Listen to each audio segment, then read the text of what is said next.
Welcome back. You're listening to Drum Smack here on T Radio V. We are in Shirley, Massachusetts at the Bull Run with drummer Rory Walsh.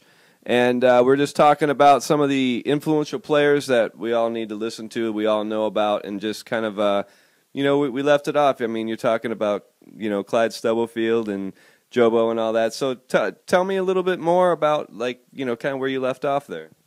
Well, we were talking about Bernard Purdy. We were talking about JMO and Butch. I got to give a shout out to some local drummers that you really should meet. George Buddha Latiotis from Concord, New Hampshire. Everybody calls him Buddha. His name is George Latiotis. He plays with the Amorphous Band. Not only is he phenomenal, I mean like Jeff Sipe level, phenomenal drummer, but he sings and plays that stuff. You have to... If you're whatever region of the country you're in, you want to look up George Latiotis, Buddha Latiotis, Concord, New Hampshire. You want to hear him. Steve Peabody, he's got that Purdy shuffle down. He plays with the Aaron Brown Band. He plays with the Dave Balin Band. Dennis Monagle, who plays with Quill, who's local. These are all local guys. These are guys that are beautiful, beautiful drummers, and they're up here.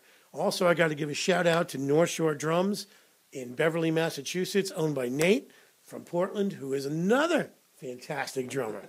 So there's a lot of guys who came up here. I think a lot of guys got out of L.A. and New York during the financial crunch, and they went back to live, and they went to smaller cities. And these smaller cities got hip, and they got their scenes going. I am not originally from Boston, and I've been up here about 8 years, and I have to say there's a phenomenal amount of musicians.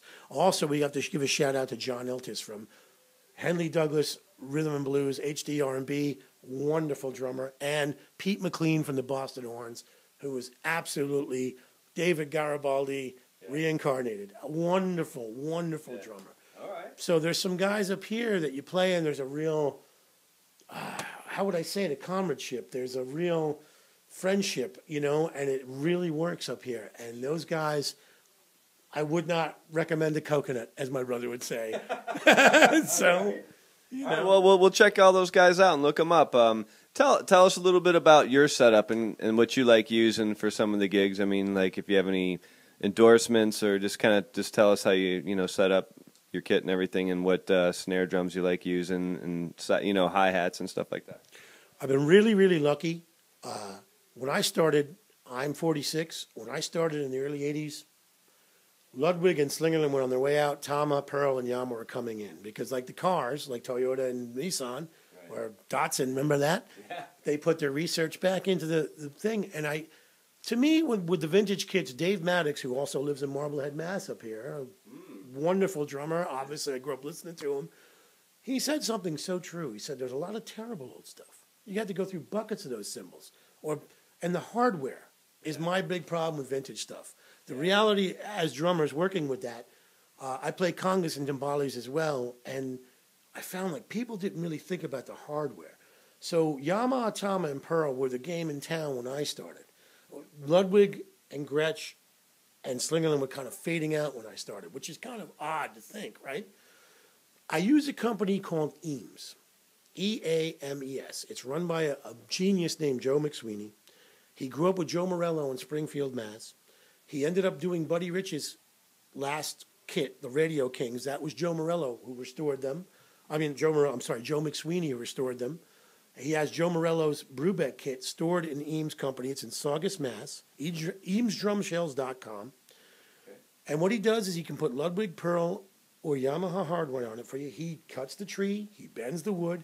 He does everything. And this is a guy who bought the company from Ralph Eames, who rumored Ralph Eames is the guy who invented Radio King for Slingerland and took his tools when he quit Slingerland. I don't know how true that is. We'd have to look that up.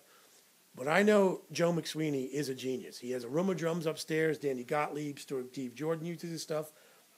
I have a Pearl African mahogany set up in Ireland. I don't have to air freight anything. It's back home at my cousin's studio. If I need to go to Europe, I have a Pearl African mahogany.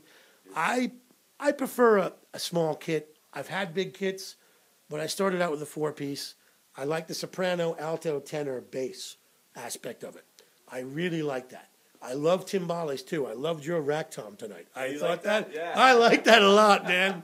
And I like that voicing where I have 2 drum sets now after I got rid of 16. I never sold them. I give them to people who need them. I have a Yamaha Manu Cache, 10 rack, 13 floor, and the 13 never worked for me as a rack tom.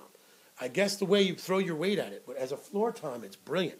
The 16 with the razor, so you can hit it it raises the bass drum, you can hit in the middle. Sure, yeah. And for small clubs, it's a revelation. Most of the time, it's a snare, hi-hat, ride cymbal, and bass drum, which kind of humbles you and makes you think of more musically. I use UFIP cymbals. I love Zildjian. I have never had a problem, but UFIP gave me a cost endorsement through Bernie Tessier from Montreal. God love him. I had played with Lester Bowie in Poland. His wife, who was Polish, saw us. Somebody had given me a ride cymbal, a UFIP, and I know DW distributed them. And I know Don was kind of let down because the guys at the plant in UFIP, after meeting them, 6 o'clock comes and they're pruning olive trees. They don't care you need 3,000 or whatever you need. They're not interested. They are subsidized by the Tuscan government. But UFIP, I've got a set of class series, low-pitched, because the light series is low-pitched. So they have every series of cymbals is heavy, medium, light. So I got light naturals, which are as dry as the desert. They are like manhole covers. And then I got the class series, which surprisingly hit me like custom Ks. And I couldn't believe they had that sound. And even with a brush, you can get a great bell sound out of UFIPs. I'm not a brand loyalist normally, but I stopped playing for 3 years. I had a divorce. I had to really think about when I came back, why did I like my old bass drums? I don't like my new 18 by 22. Well, I don't like an 18-inch deep bass drum. We're going to post some YouTube videos of you playing on your webpage that we're going to build for you at drumsmack.com. But, man, it was a pleasure to meet you, an honor to meet you, and, all the best. And, thanks again for coming on the show. Thank you for having me. Thank you so much. You're welcome. All right, everybody. Rory Walsh. We'll be right back after this short break. You're listening to Drum Smack here on T Radio V.